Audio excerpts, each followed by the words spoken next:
Hello guys, welcome to my channel Law Simplified 27. So in this video, we will be dealing with one of the important topic, that is res judicata.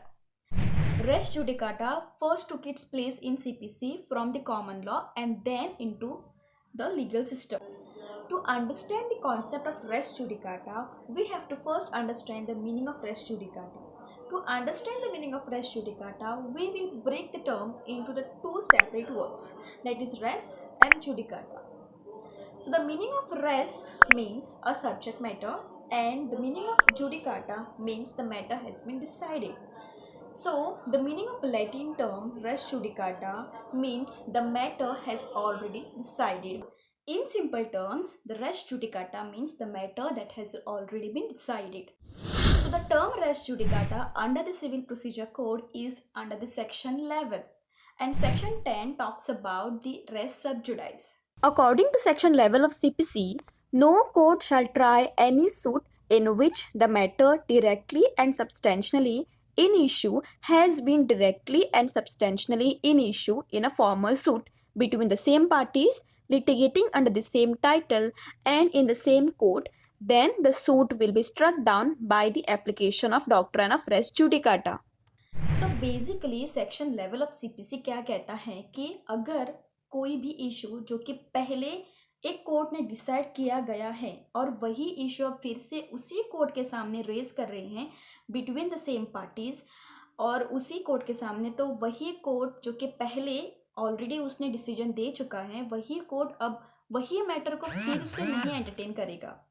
अगर हम introduction की बात करें तो in introduction part the matter will come is that the section level of the CPC deals with the res judicata, whereas the section 10 of the CPC deals with the res sub judice.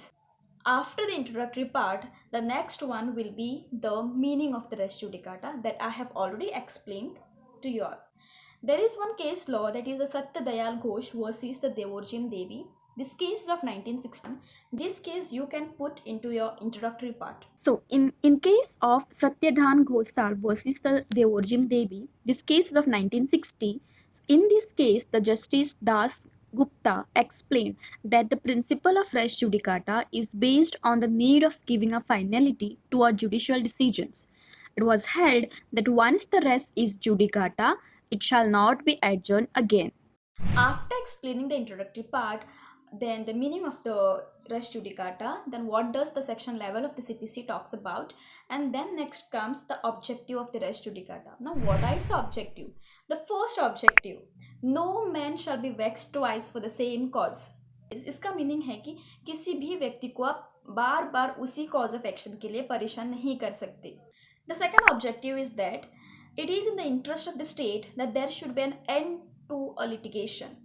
इसका मतलब है कि किसी भी एक litigation का and होना ही चाहिए, या फिर वो बार बार ऐसा ही चलता रहेगा. So it is not in the interest of the state.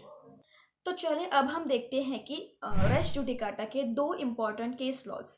In the historic decision of the Daryavu versus the state of UP, this case is of 1961. In this case, the Supreme Court has placed the doctrine of res judicata on still a broader foundation. In this case, the petitioners had filed a writ petition in the High Court and they were dismissed.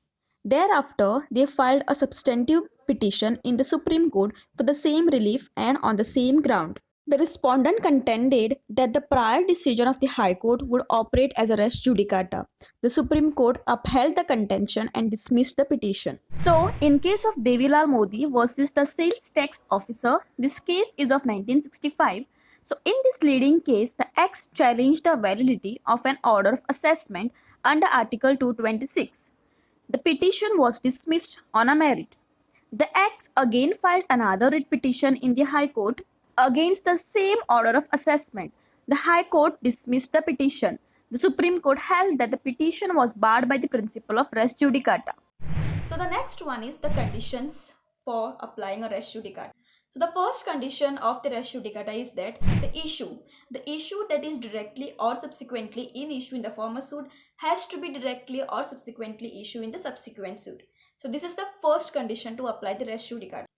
The second condition is that the parties of the former suit and the subsequent suit has to be the same. Now, the third conditions for applying a res judicata is that the court which decided the matter already has to have a competent jurisdiction. And the final conditions for applying a res judicata is that the court which already decided the matter has to given a decision on a merit, and the final decision has to be given after the hearing. So now we will see what are the kinds of res judicata. So there are basically two kinds of a res judicata. That is, the first one is a direct res judicata and the second one is the constructive res judicata. तो पहला तो है direct race judicata. तो अब इसका meaning क्या है कि जो भी इश्यूज हैं जो कि कोर्ट ने ऑलरेडी डिसाइड किया हुआ है between the same parties litigating under the same title, then that same issue can not be reopen by the parties. So this is a direct res judicata. Now we will see what is constructive res judicata. So the constructive res judicata का मतलब क्या है कि एक issue है जो कि आपको पहले रेस करना चाहिए था पहले केस में, जो कि आपने नहीं किया, तो आप फिर से उसे रेस नहीं कर सकते, तो उसे अब doctrine of res judicata will apply. So this is constructive res judicata. Now we will see what is the difference between section 10 and section 11. So the section 10 says that the res sub judice will only apply to the cases which is pending trial. But the section 11 says that the res judicata will apply only to those cases which has already been decided by the competent court. Now we will see a foreign judgment and a res judicata. So if the foreign judgment has been delivered by a competent court, then it will apply as a res judicata and the foreign judgment has to be decided on a merit.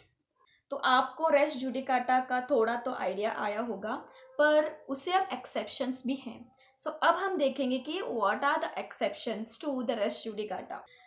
So the exceptions of res judicata is that the principle of res judicata will not apply in cases of writ of habeas corpus. The principle of res judicata will also not apply if the ground of a fraud, misrepresentation and cheatings are proved. So now we will see a case law in which the doctrine of res judicata was not applied. So this case comes under the exceptions. Supreme Court in Installment Supply Private Limited versus the Union of India, in this case held that the assessment of each year is final for that year and it will not govern in subsequent years as it determines the tax for that particular period. तो last part is क्या section level mandatory है. तो yes, section level is mandatory and it is not exhaustive, it is codified under the section level of CPC. To conclude with the topic of res judicata, I would say that the res judicata will apply only to those cases which cases has been decided by the court between the same parties litigating under the same title and by the same court. So I hope आपको video पसंद आया होगा. Please support to my channel. Please give like, share and subscribe to my channel. That's all. Thank you. See you in the next video.